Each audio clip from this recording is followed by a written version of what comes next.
It's crispy. It's crunchy. It's the Good Dish Big Fried Show. An easy fried shrimp that packs a punch. Flavor on this is unbelievable. The technique to get the perfect chicken fried steak every time. And once you make it once, it's really simple. Chef Tyler Florence is cooking up his famous fish and chips. You hear this? It's so delicious. That's next. Let's dish. The kitchen has always been the center of my world because life is more delicious when it's full of food and fun. Everybody knows me as a culinary expert and food judge on television, but also I'm a mom trying to get dinner on the table. From Hollywood to home, I bring Southern sweet and Caribbean heat, and I'm not afraid to stir the pot. Good food, good friends, good dish.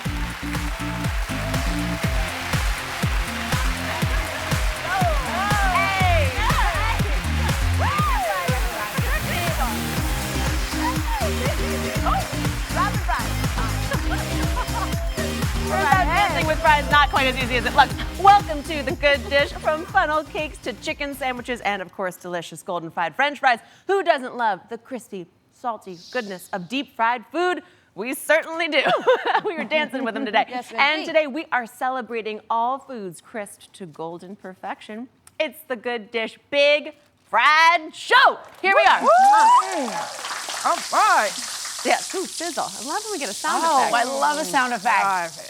I'm gonna keep eating fries. Tyler Florence is joining us from his newest kitchen and his newest restaurant, and we've got so much more fried fun. Speaking of, don't you ever wish you could kind of supersize these? Yeah, maybe like a little sauce, a little supersize. Well, sauce and supersize. I think I know someone who might be able to help us out with that. Oh. Please welcome the always adventurous eater and the host of the new show, Adam Eats the 80s, Adam Richman! Welcome! Oh, and Someone say supersize? yes. Good to see you. Good to How see did you you. know that that is just what we needed? I mean, With a Canadian on, like, Yes, you feel me, but are you serious well, right it now? sort of looks like poutine, but I'm gonna hold the Canadian card and say Please it's do. not cheese curd, so it's not poutine. But that is a great disco fry if I've ever seen one. I'm not complaining. I'm going Is to it eat edible? it all. Oh yeah, I don't mind if I do. There's some fries under there somewhere. somewhere. Thank you, Adam. My pleasure, my pleasure. Adam, we thought you would be perfect to visit us today because we know you're no stranger to fried food. No, ma'am. You have, over the years, shared and indulged in some of the most unbelievable fried Oh foods. my goodness. Yes, indeed. Tell us about like some of your favorites, because you have eaten the best. I have. So obviously in the U.S., from donuts to fritters to beignets, we are spoiled for choice. But these were some of the dishes that I've had abroad. So we saw there was one that was served at the Chat Cart in the greater Manchester area, and it has an onion bhaji, which is like an onion fritter on top of a fried chicken sandwich with all these killer Southeast Asian flavors on it. That's what that is. That's like a souped up onion ring on top of a souped up burger. That sounds so delicious. Yes, it's just fried Fantasia. Now there's. That's a restaurant. I like Yes. that's the whole concept. I think that's also going to be my drag name from now on. Oh, the I other. like that. What's under this? I will go to Just that a whole show. lot of woke, just a whole lot of fried wokeness. Oh, my So there's also a churro from Palacio de Hierro in Mexico City. And those things are magnificent. And they actually like get these two skewers and they're fried as these giant discs of churro love. And they actually make tiny ones that they make ice cream sandwiches between. Oh my goodness. Yeah, it is definitely proof God I loves think us. that and wants us is to be my happy. my ultimate dessert, and I didn't even know it existed until you said it. And there's one from Jose Andres' hometown that I know that we have a photo of. They call it scalopine. This is from a place called La Patatina in Oviedo in Asturias, which is sort of like Spanish cold country. Homemade potato chips, thinly pounded, super tender fried steak, and then Cabrales cheese just melt over with a vengeance. And they should have a Moderation. sign that should say like not to be used as a marital aid. It is just, it makes you feel things that you're not ready to feel for food. You know, I was gonna say we had to think of something to cook for you today, with you today, that was gonna rival what you've had elsewhere. And now I'm gonna take it down a notch. We're gonna give you something good, clean, family-friendly fun here. Oh, We're gonna please. make some coconut crusted shrimp. Jamaica and I, deep fried perfection, are gonna show you one of our favorite, really simple recipes, but guys, the flavor pack on this is unbelievable. So we've got some glorious shrimp. Are you ready to cook today? I am ready to cook. Okay, I'm gonna put you in the middle then. Here, I'm gonna get you Okay. nice and close to the hot And don't oil. mind me, I'm just in the corner eating fries. You know, Handle business, we Gail. all have to play our role. The best roll in the bunch. I'm happy. I agree. You knew where to go. So this is a little all-purpose flour, salt, and onion powder, and we're sort of creating this classic dredge: flour, egg, and then a crispy breadcrumb situation. I've got 2 eggs here. Jamaica, will you salt and pepper all stations, please? Do that. Thank you, Yes, ma'am. because you always, I feel like people season the flour, but they forget to season the egg mixture too. Great Like point. that is very important. 100. Well, especially with a simple recipe like this, you got to flavor all the elements, we or go. you don't get that maximum kapow flavor. So I'm gonna grab our beautiful shrimp and just put them first into our flour mix, dredge those up, and that flour just sort of dries out the surface of the shrimp, and of course gives it a great bonding space with the eggs. Toss those together, and then add them into the breadcrumbs. You guys are arguably the most elegantly dressed people making fried food I've ever seen in my life. And you know what? That is our goal every day. Thank you very much. I look like a child that got into the pantry, like flour everywhere. You say you're like layered up. You're looking good. This is And that's why I'm stepping further away from the I was admiring the popped collar, Adam. Don't sell yourself short. Thank you very much. No. Thank you. It's the 80s in me. We'll get back to that shortly. I can't wait to talk about your new show. This is really Sounds exciting. So good. All right. So we've got this breaded, and then we're going into the hot oil here. And like I always say, you cook good, you look good, Adam. So you're in the right place. Thank Looking you, good. Mom. So let's drop these in this hot oil, and you want that sizzle, that sound, everything to go in there. And this is speaking to my island vibes here. So Fried let them- coconut is a good thing. And how long does it get fried for? Just about 3 minutes. I mean, the only sort of thing you can do to ruin shrimp, I think, is overcook it. Yeah. And you really just want to have it in that hot bath of oil for like 3 minutes, and then it gets perfectly, you want to take it from translucent to opaque in the center, so break one open as the chef and test it, make sure that you're happy with it. We are going to make Adam be our guinea pig here. Tell us. Oh no, anything but that. Tasting delicious shrimp made by elegantly dressed women, anything but that. That's fantastic. Good. And I love that it's just a little bit of crispy, it's not oily, and you still get that sweetness from the coconut. Yes. And you can have a little sweet chili sauce to dip with it too, by the way. yeah, I've the been sauce makes quietly devouring them over here. Hey, you are set up down here. I So like good. it. Adam, while we are eating this delicious coconut shrimp, I want to hear about your new show because I love the title and I have a feeling it's going to be really like hitting me where it counts. Adam Eats the 80s. Can we Correct. talk about what you ate, how this came to be, and where we're going to watch it? Okay, so it's on the History Channel, which has been my new home in TV, and they've been wonderful.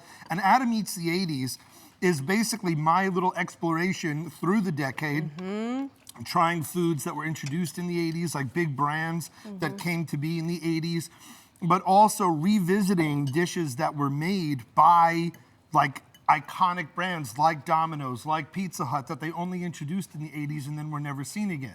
So for example, for 6 months and only 6 months in 1985 and only in 1985, Domino's did 2 different breakfast pizzas. And it was actually a partnership with USA Today where you can get a breakfast pizza, coffee, and a newspaper. And Wait, like regular pizza just served at breakfast, or is like egg and breakfast sausage? the latter of, there were 2. There was a savory and a sweet. And they were delicious, ridiculously delicious. And someone had to dig the recipe from the corporate archives and recreate them for us. Oh my gosh. So that. that You stuff's know all been- the right people. Yeah, it helps for sure. That Rolodex, But, seriously. but then we got a chance to go to food labs, meet the people who created Nerds Candy, find out how the name was born. And for me, it was sort of like these moments where you're meeting the man who created orange chicken at the first ever Panda Express, and you're going, wait, someone created Yes. orange? That's like saying someone created the Rock of Gibraltar. Like, Yeah. hasn't it just always been here? Like the earth cooled and then there was orange chicken. I find that fascinating though, because you can kind of go back and think of where you were as a kid, because we're 80s babies, so it's like, what were we Absolutely. doing when we had that food? So I am so interested in watching you do this. But watching you eat, I don't know, I just love watching you eat and Thank travel. you. It's so fun to watch you. Thank There's something you. about that. Maybe it's the cute face. I don't know. What a kind thing to say. I don't know. I don't know. What a very kind thing to Okay, say. Putting the moves on over the hot oil. He's I one like of it. my, like I told Gail, he's like my food boyfriend. So it's innocent Thank flirting you. over food. It's all love. It is all love. There we go. All And fried these love. coconut shrimp, this is love too. See you coming thought down it's for the that. oil that was making me sweat, but no, it is the banter. I can see the blushing. I can see the blushing. It's the orange chicken, actually. We are glad you're here, and you will be sticking around. Adam's going to be with us for this feast of fried food as it continues with the technique to get the perfect chicken fried steak every time. So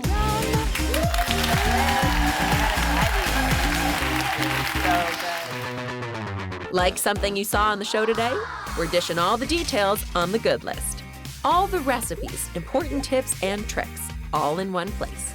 So stay tuned until the end of the show when we'll share the good list QR code.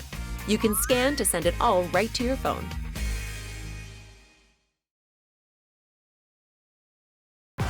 I'm here at the Loveless Cafe in Nashville, Tennessee.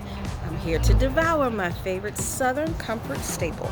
Now, in Nashville, they call it the country fried steak, and in Texas, it's called the chicken fried steak. Either way, this is what they mean when they say Southern comfort. We are joined by Adam Richman, and it is our big fried show today on The Good Dish. Now, by the looks of that video, Jamaica is a Southern girl who understood her assignment. Oh, yes. Delicious. I get into my work. Yes, I truly do. Now I got to show you how to make it, okay? So we're going to start off with our steak. And when you see it in the grocery store, it is clearly labeled like cube steak, and it's a tougher cut of meat, inexpensive cut. So if it's not already pounded out, then you'll take your mallet and just kind of flatten it out. This is tenderizing the meat, and I kind of watch this when I'm binging my favorite show. This is where I'm like, no, he did not. Are you kidding me? Like, that's when you should really get into it, and it helps tenderize it. So we'll start with that meat, and I have my dredging station set up. I want you to come in and join me. We got our seasonings here: garlic powder, paprika, onion powder, and baking powder. Right there. Yes, so start mixing that up together, and I'm gonna add a little salt. By doing the baking powder, that's gonna make it a little airy, more crispy, more crunchy. It's just gonna add a lot more depth to this, because that country fried steak needs to be, that first bite is the loudest crunch you've ever had in your life. Yes, that's what it should be. Oh, and then I got my eggs here, a little bit of milk, salt, and pepper. Mix that together, lovely job. And then, so we'll start with our cube steak. And what you're gonna do is a double dip. And this is the only time a double dip is allowed in our kitchen, okay? So you'll dip it in your seasoned flour first, go into your egg mixture, and all those little nooks and crannies, let the flour and the milk, eggs soak all into that, and then you come back into it, all right? And what that's going to do is give it that extra crunch, extra crisp, all of that fun goodness there. So now, when you're putting it in your oil, and if you're wearing a satin shirt, much like I am, you should be wearing one. You want to go away from the oil, away from yourself. Place it over there in the corner. You don't want any splatters. Keep it safe in your kitchen. And you're just going to fry until it's golden brown. And then so you'll flip after a few minutes. And I like to hit it with a little bit of salt as it comes out of the hot oil, just to make sure every bite is delicious. And then you saw in that video, the gravy. Oh, you gotta have the gravy. Oh, that gorgeous gravy. Please enlighten us on the creamy gravy. Well, please. this is such a great gravy because it is a really simple one, that sort of typical cream gravy, hand dripping gravy. So I took what you had left with some of that flavoring additional from the steak, drained it out, and just put back about 2 tablespoons worth, and then I added 2 tablespoons of butter. So we're gonna get a little bit of that lactic love that we crave. It's like Zendaya on Euphoria. It's a roux. Yes. Exactly. You got it. Staying topical as best I can. He's from the 80s to today. Adam Richman's on the case. I like it. I'm like a top 40 station. I like it, exactly. Now, the one thing with making this roux as opposed to other versions is that you actually aren't looking for any color here. We want it to stay nice and pale and delightful. I'm just going to quickly cook out some of that flour, and I used equal parts flour and fat. So 4 tablespoons of fat, 1/4 cup of fat, and 1/4 cup of my flour. And then Gail has this gorgeous cream. Here I come. Here we go. And you'll see how fast this thickens up.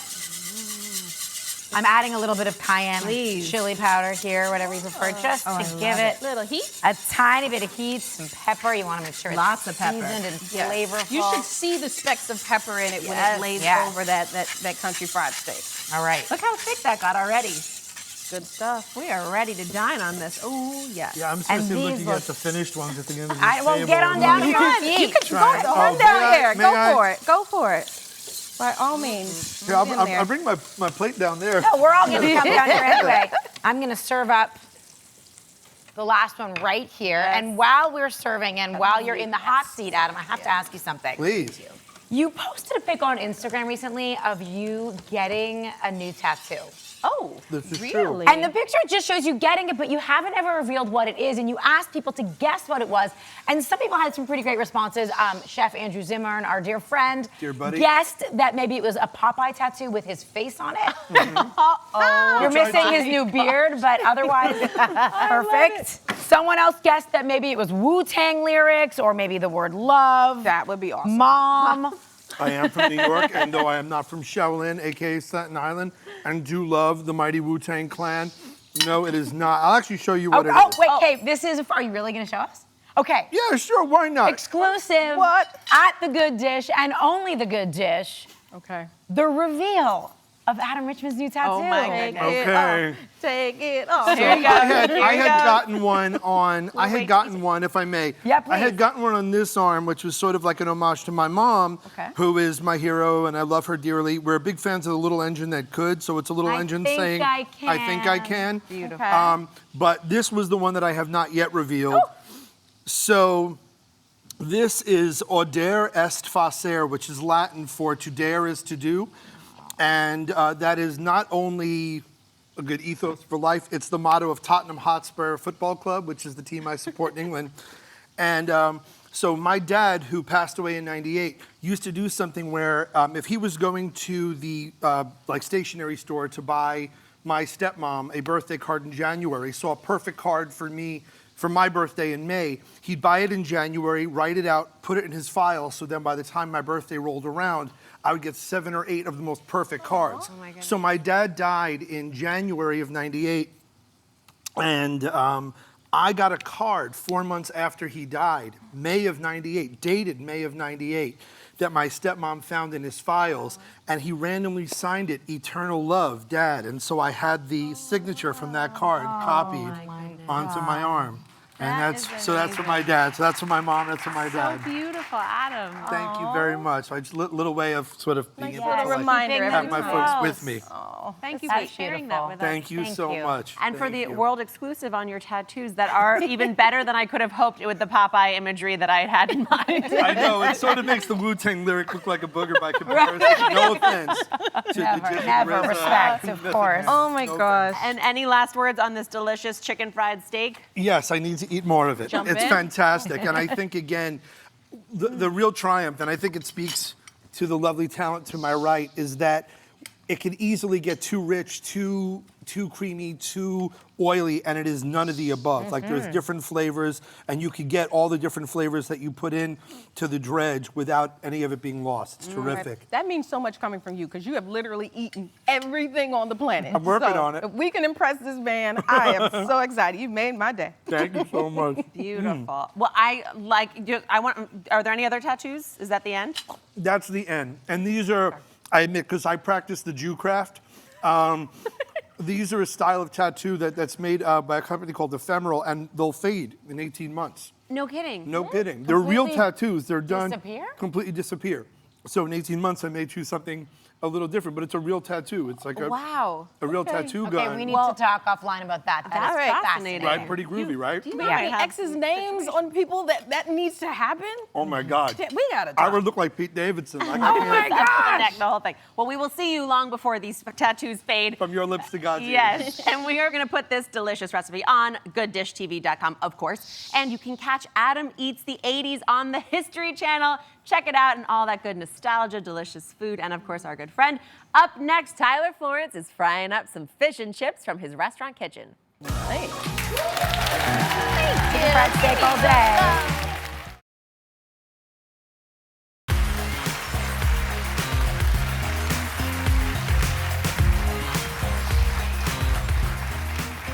You know him from hosting shows like The Great Food Truck Race on Food Network, a celebrity chef who's been at the helm of some of the best restaurants and recently opened his newest restaurant, Miller and Lux in San Francisco. Please welcome Chef Tyler Florence.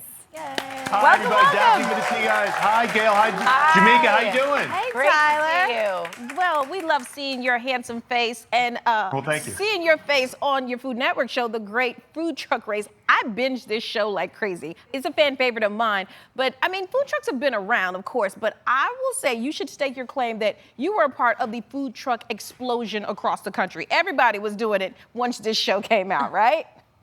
Well, thank you very much. You know, we just signed a new 5-season deal with the Great Food Truck Race, so there's so much more, you know, coming down the pipeline. And when we started the show in 2010, it was kind of hard to get the conversation going because no one really knew what it was all about. And now there are over 47,000 active food trucks in America right now. And I'm just so proud that we were on the forefront to really kind of create, you know, an epic fan base for the genre, and also kind of, you know, give restaurateurs a great place to jump into the industry that's not quite so expensive, and we love being at the helm of it and just, you know, showcasing, you know, fantastic talent all across the country. I mean, it's true. There's so much going on with food trucks, but there's always so much going on with you. The last time I saw you this summer, you were just opening Miller and Lux. I want to hear about it. And what you never told me that we just learned is that it has its own estuary. Yeah, so thank you so much, and it was so good to see you at the end of the summer too. So we opened up Miller and Lux September 28th, so we're about 4 months old right now, and it's a classic mid-century American steakhouse.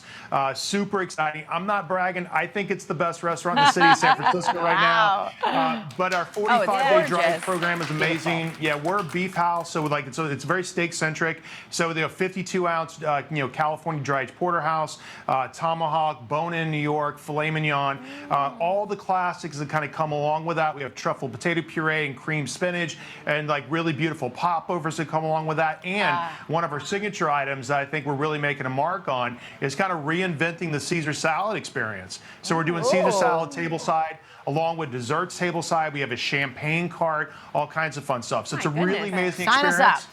Yeah, next time you guys are in town, we'd love to feed you. Oh, yeah. I'm coming for that, Tyler. You better look for this face because I'm going to be right at the front door, okay?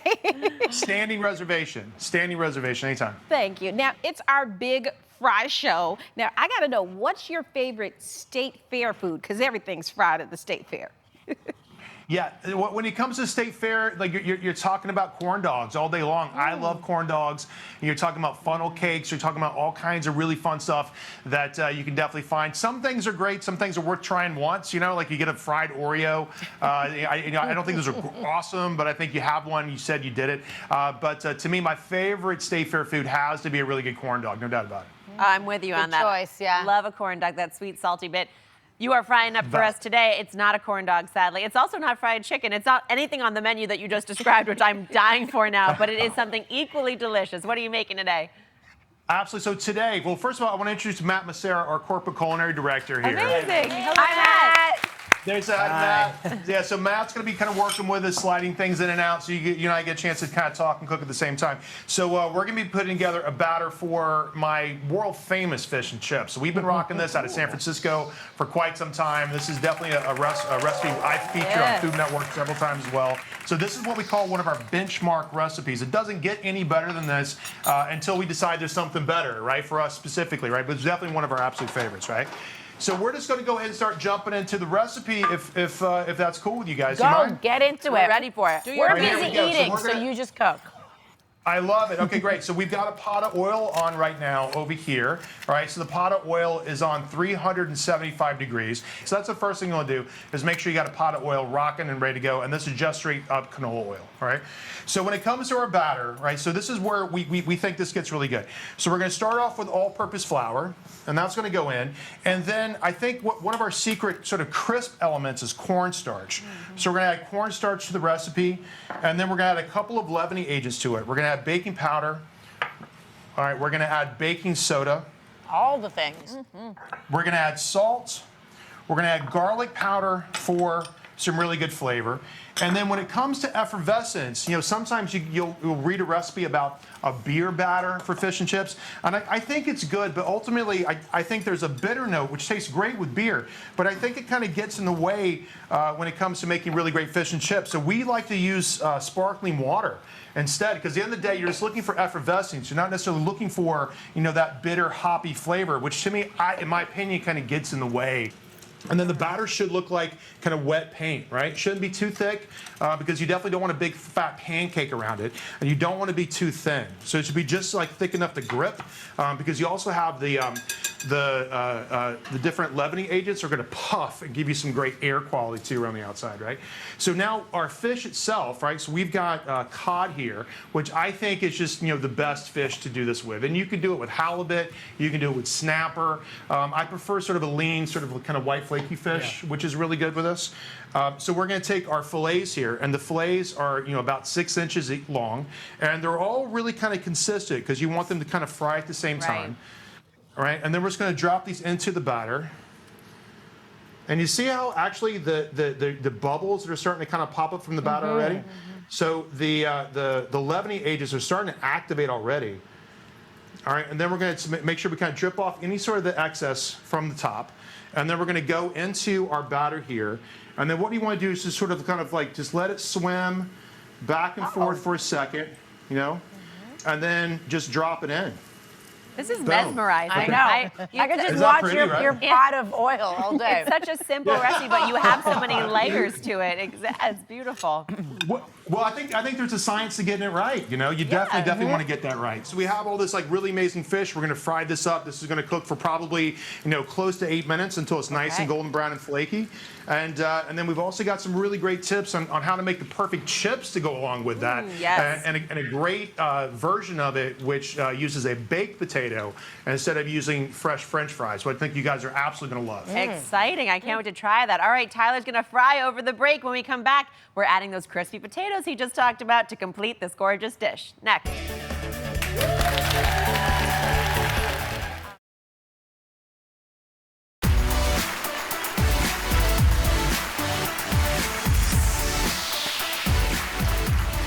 We are back with Chef Tyler Florence, who's making the ultimate big fry recipe, fish and chips.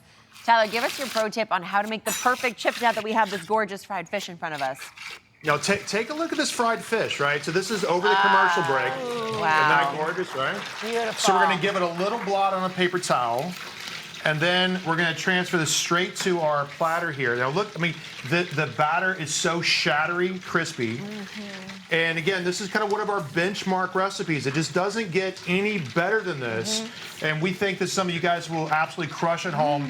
And it's the perfect, and we've spent years perfecting this, the perfect fish and chips. All right, we're going to finish this with some salt. The sizzle in the background, like we can hear. The sound effects are clutch. The sound effects of the sizzle, and it really energizes me. We're here. Yeah, we're here. Yeah. Okay, so fish is done. Now let's talk about chips. I'm gonna set this aside, and there's a little bit of this spicy tartar sauce, made with serrano chilies. We'll talk about that in a second. But we're gonna slide this up front. Now let's talk about potatoes. So. Now, I mastered this recipe a long time ago. I had a restaurant in New York City called Cafeteria, and we perfected like the potato wedge. And to me, it's one of my, there was a fun place. Like Sex and the City made it really famous. On that block. It was amazing. Yeah, exactly. 7th Avenue, 17th Street. So this is one of those recipes I perfected there. I've been carrying around for a really long time. So this is the art of the perfect potato wedge. So this is definitely a wedge. This is a chip, right? Yeah, this is the chip. potato wedge, Proper right? chip. Proper chip. For malt vinegar. A proper chip. This is not a fancy Alumet French fry.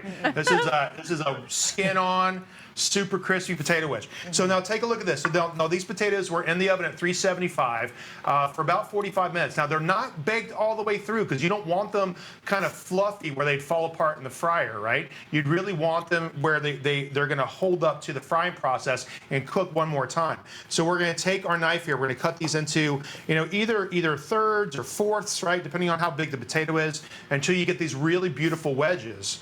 All right, and now with the oil the same temperature as the fish itself, we're going to start to throw these into the fryer for the first time, right? So now we're going to fry these technically twice until they get just super crispy, because you have to cook them, let them rest for a little bit, and then refry them one more time until they get just incredibly, almost like shattery on the outside, right? So with our oil at 350 kind of going back into our pot here, we're just going to throw these in and let them get nice and crispy while we chit-chat for a second. Love that. Right? Well, yeah.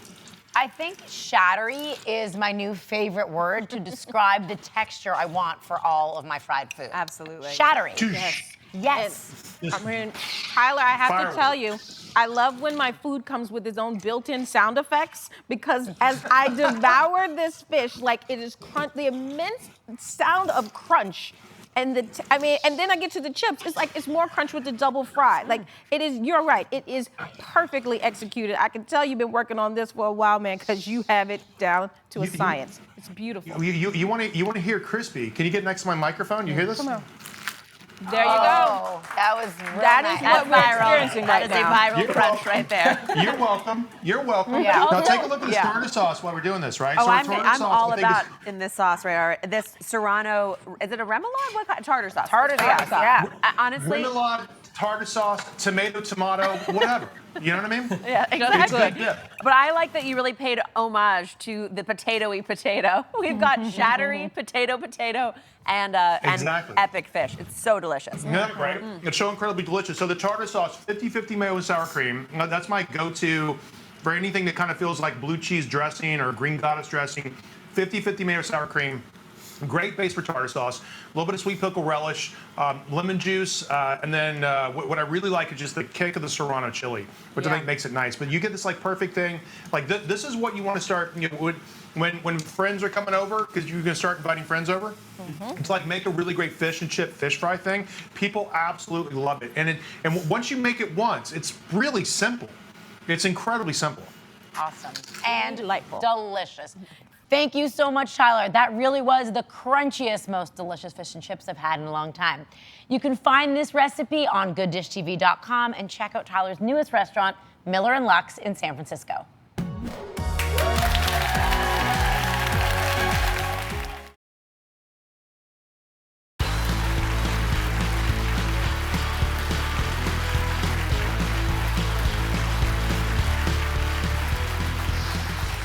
Now, lots of parents turn to frozen nuggets. I mean, they are the giver of deliciousness and sustainer of life for most picky children out there.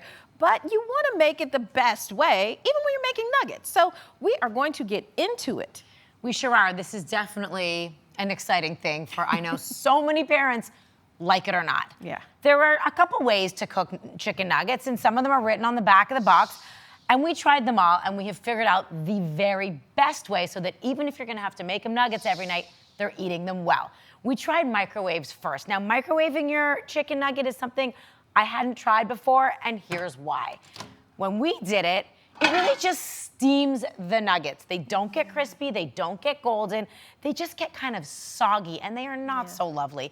They are dry and hard, they were inconsistently cooked. Not my favorite way, for sure. All right. The other two methods were sort of nail-biters. Our culinary team actually was a bit at odds in terms of which one was better. Baked nuggets were the first way, and this is how most people cook their nuggets at home, I think. Yeah. Baked in the oven at about 425 degrees for 12 to 14 minutes. Sometimes you turn them over halfway through to make sure both sides brown, or you can put them on a baking rack on the tray in the oven, and that way, the heat circulates all the way around them and they cook really evenly and you don't have to flip them halfway through. These came out really well. They get brown, they get pretty crispy, but I do think that we could do better in terms of absolute crispiness. And that's where the air fryer comes in.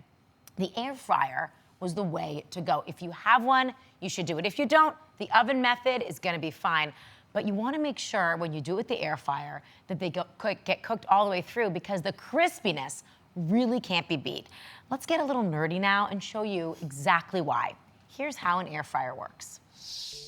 When you put the nugget inside the cooking drawer, a fan in the heating mechanism circulates air throughout the drawer. With the food raised inside the basket or the grate, the hot air reaches all the food at all angles. That's why it's crispy on all sides, even with very little oil added. Look at those graphics, that was incredible. Exhilarating, I love those. All right, so now here's how to get the perfectly air-fried chicken nuggets straight from the freezer. So you'll preheat your air fryer to 400 degrees, and you don't want to overcrowd your air fryer. That's gonna be key. And you'll spray it with a little bit of cooking spray, just a light coat. And you'll put your nuggets in, kind of line the bottom so that it's an even layer, like so. There we go.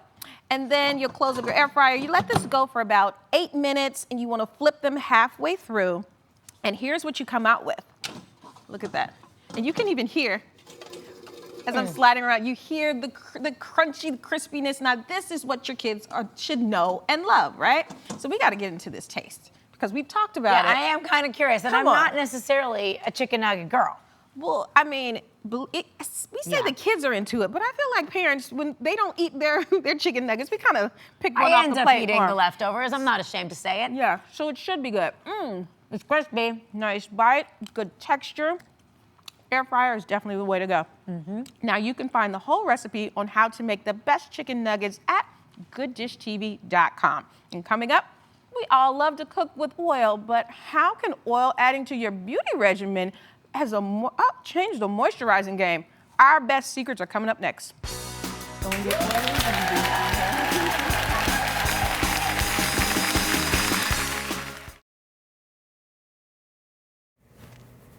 Shh, secrets out. We're obsessed with hair, skin, and beauty hacks. We put them to the test, and now we're sharing what really works in the Good Dish Beauty Lab.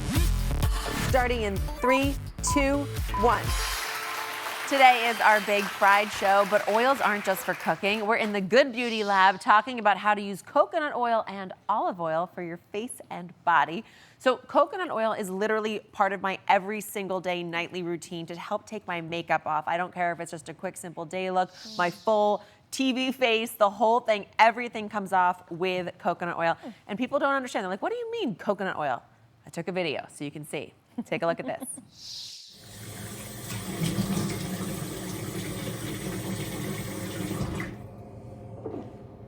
Okay, so you just kind of want to like loosen the makeup off with a little warm water. I have fake lashes on, so that was mainly to take the quick lashes off. Then I take my actual coconut oil, scoop a little out with a spoon because it gets kind of rich in there, and just press it into your hands. And all you want to do, I'm going to use about half of that at a time, and just really emulsify it between your hands so it warms up and gets sort of liquid, and rub it all over my face. This is my full face of makeup. You'll see all my foundation comes off, my eyeliner, my mascara, the brow gel, the setting spray, the blush, the bronzer, the under eye concealer, like 12 layers of that. And I'm really gently rubbing my eyes, you can see, but then the face gets a nice scrub. I do this now. I put a little extra warm water on just to help loosen up any of the excess oil I put on, because I did a little much there. I usually use about half that. And then just get a nice clean paper towel or cloth or dish towel like I'm using here and wipe it away. It is a lovely, I can't tell you how much time it saves me. I love that it's all natural. It really just takes all the makeup off. Love it. Awesome. I love it. And it smells good too. Yeah, it does smell good. And I just love it when I find natural ingredients in beauty products that are also edible, super safe, and serve dual purposes. Another one is actually almond oil, which is in a lot of beauty and night oils. And I know it's in the night oil that I use every night, which I found really interesting because almond oil is also beautiful in the kitchen as well. I don't use it to take my makeup off. I wash my face with another oil and cleanser.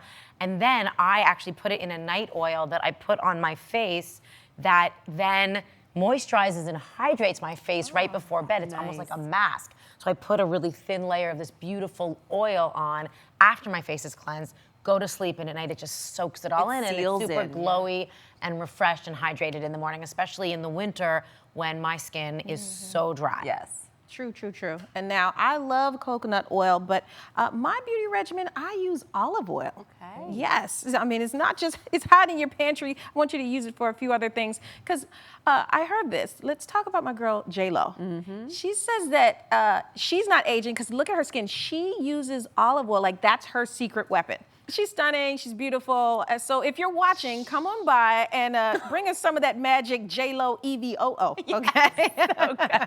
Now, like I said, I use olive oil, and I use it literally from head to my toes, and I use it as a night rub on my feet. So after like a long day, like gotta take a load off on things. So it's right after you get out of your bath, your skin is nice and soft and supple. I rub some olive oil on my feet and then put some socks on. So, and I got my socks here. I already took my shoes off. You're ready to go. Really, I didn't even see that chair. I mean, it's been a long day. So just take a little oil, and you really wanna massage it like in your heels, because that's where you can get a lot of cracked skin, get right in the arch of your feet, massage yourself. I find I sleep so much nicer when I just massage my feet. Yes. And then, or get your husband to massage your Even feet. better. Daphne said it, honey, I hope you're listening.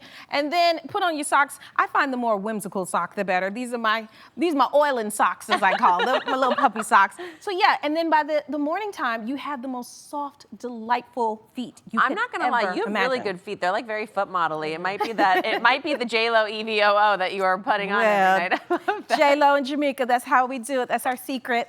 Looks good. Oh, that's Very relaxing. so relaxing. And you can Soothing. add like essential oils in there, make it very spa-like. Yes, yes, yes. Good for you. I'm gonna start doing that. I really like this. I gotta get into my foot massage, my nightly Gotta get the emollient feet right. foot massage. Okay. I say make your kids do it. Put them to work. Oh my gosh. All right, we're gonna figure out who's doing the massage.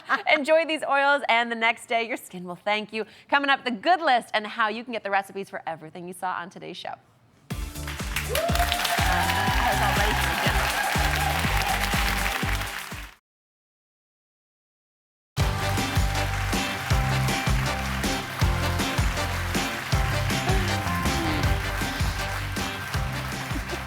Welcome back to our big fried show here on The Good Dish, and look at all we made.